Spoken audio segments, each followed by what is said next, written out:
early Phoenix play, and then later on getting some Phoenixes in those later stages of the game, I think that that could lead to an extraordinarily effective just transitioning stuff to go on.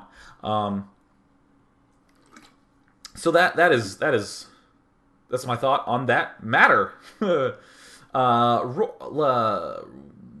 the question I saw here?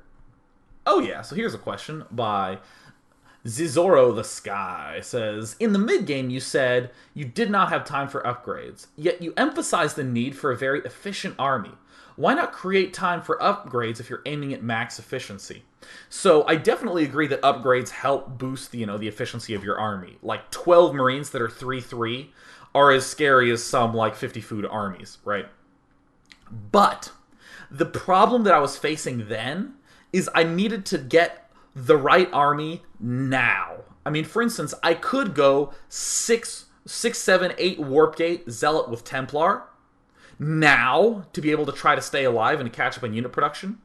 Or I could go, 1 or 2 gateways less than that, get a forge, start chrono boosting some upgrades, and that sort of thing. And the problem is that I just was a little bit too behind in the unit count. Again, if we're even, and I want, to be a little bit aggressive and I want to be efficient, upgrades are great. But whenever you're really, really far behind, there are one of two things I would recommend. One is doing what I did, which is just get a ton of unit-producing structures and just slam out a super beastly force that will slowly pull you ahead. Even though I lost that game and I made a lot of mistakes, it's like I would make a mistake, be way behind, and then play well and get back even or ahead. And then I would make another mistake that would shoot me back behind again. And then I would start playing well and get even and get ahead. I guess I need to just convince myself I'm losing all game long. That would probably do a lot of good. So that's the first one. Just super lot of unit producing structures, tons and tons of units. The second one is to do what the QXC style response, which is play for 5 minutes from now. I'm behind right now. I don't really have a good army to do anything. So I'm going to create a force that will be amazing in 5 minutes. When we saw QXC come in on the QXC special, that of course is on my archives at day9tv.blip.tv, in those games, what QXC did is he got 2 engineering bays and got +1/+1 upgrades for his infantry. So when he got a bunch of Marauders that had +1/+1, he did a ton of stuff with them in the mid-game. And he actually stayed on +1/+1 for probably 20 minutes of that game. Really long time, because he just didn't have any time to do it. He just played for a big play in 5 minutes from when he was done with this crisis, and that worked out amazingly well for him. So that is what I would say. So here's a great question by Scubra67. How does a new player who wants to get into the Starcraft community mildly competitively get into this? So here is the Day 9 3-step program. So first of all, choose a race that you like, that you think is cool. Do not choose the best race, or the race that you think will be best for you based upon some astrology prediction that you read on, Starcraft BFF Friends Forever or something. Just think, oh, that you know what? I've always seen Terran do cool stuff with Reapers and stuff. I want to play Terran. Okay, cool. You've chosen your race. In each matchup, devise a skeleton. This is part 2. Devise a skeleton strategy. So just have some idea of something that you want to do. That again is something you like. If you think mech is cool, figure out some loose way to go mech. And when I say skeleton, let's say you're a silver level player, you've only played like Halo or first person shooter games competitively, and you really don't know, just watch a replay or two, and whatever you glean from it, that's great. Just give it a try, but make sure you do a lot of repetition. That's why I recommend picking a strategy. Sure, you can do something like you play your strategy for 5 days, and then on the weekends you just do whatever you want. But focus on one strategy, because when you're drilling deep with one strategy, you will suddenly realize all the potentials and all the cool, fun things to adjust.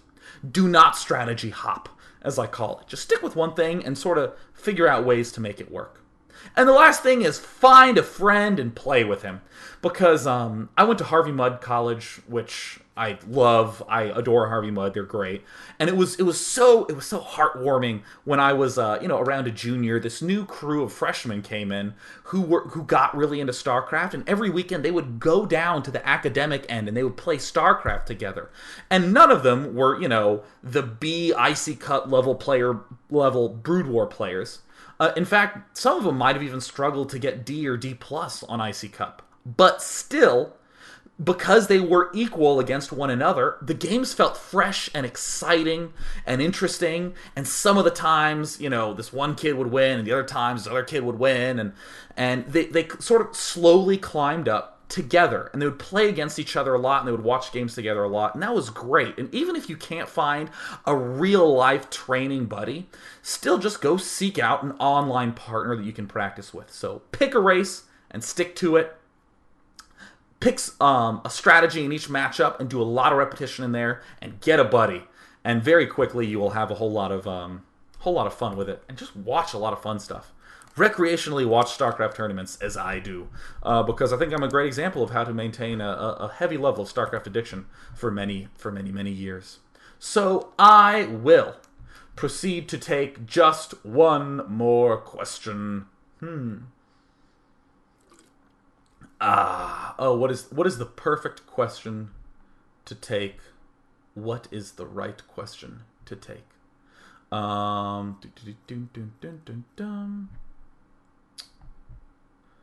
a good one. Let's see. I'm having a lot of repetition here. Yeah.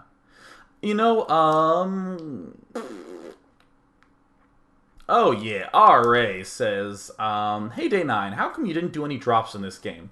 Was it just to push your brother back more? And I'm also going to do the same thing about why my brother didn't do any drops to me. So, first of all, I think my brother probably should have done some more drops to me. He had the medevacs available. I was spread thin. He could have put a little more pressure on me. And anytime you do drops in the position that my brother's in, you need to make sure you have control of your Zelmaga Watchtower. Excuse me, just, have good awareness of what's going on there. But the reason that I didn't get it is, one, I didn't even feel like I had time to get a Robo Bay up, because it's one of those things where you can clearly see that, oh yeah, if a shuttle was dropped here and it stormed, you would kill workers, so why not do that? But it's so important that you think about what leads into that, because the problem that you'll have with a lot of drops in general is that first of all, if they fail, then you're screwed if you're in the awful position that I was in many times in this game. But even if you do get in there, what sort of game are you trying to win? And this is a little bit hard to judge at the time. So for instance, I'm not really playing a game where I'm trying to chip away at his economy.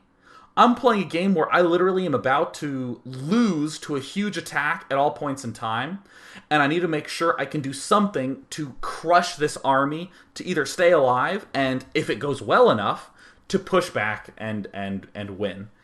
I think that if I had had slightly more comfort, I could have been able to get a robotics bay up, or a robotics facility up, so I could have gotten a warp prism in. And I think I could have done some interesting things with storm drops. I think that would have been a good second step. Definitely in those earlier mid-game stages, I think it was correct for me to be all leery about that. But in the later stages of the game, I think that is a good thing to consider. For me, to look there, okay, once I get my fourth base up, stop adding gateways, just get a Robo Bay, make one warp prism, and then just start going around and storm dropping him. Because what I just described right there is another example of me adding to my base skeleton strategy. Because I can honestly say that against a Marine maraudering Terran player, I am going to be getting a lot of Zealots and Templar and Stalkers, just the big gateway unit mix. And what I want to add in, now that I have all my mid-game stuff, is some late-game warp prisms. Seems like it would work really, really well, and definitely going to start adding that in. Always wanted to be thinking of more stuff to sort of glom on. So yeah, that is going to wrap up Day 9 Daily number 143. I've been doing so many serious hardcore analysis casts, looking at all sorts of things. We've had specials on the Terran player Braddock, on the Zerg player Artosis. We have some Protoss players coming in the future, so we can have a 3-part special on that. But I was realizing that we just have not had the time to sit back and have a good laugh, so we'll have some comedy casts coming up very shortly here. But yeah, once again, definitely check out the Q&A that's on youtube.com/day9tv. You can follow me on Twitter, twitter.com/day9tv. And that's all. Archives at day9tv.blip.tv. I'm starting to realize that every time I actually do mention my archives, you're either watching it live, so you've seen it and you don't need to see the archives, or you're watching it on the archives and you're being told to go back and watch it on the archives. So, either way, I figure it's fun to say it every now and again. So, with that, I'm wrapping up, and I'm going to go eat some grapes. Take it easy, guys, and peace out.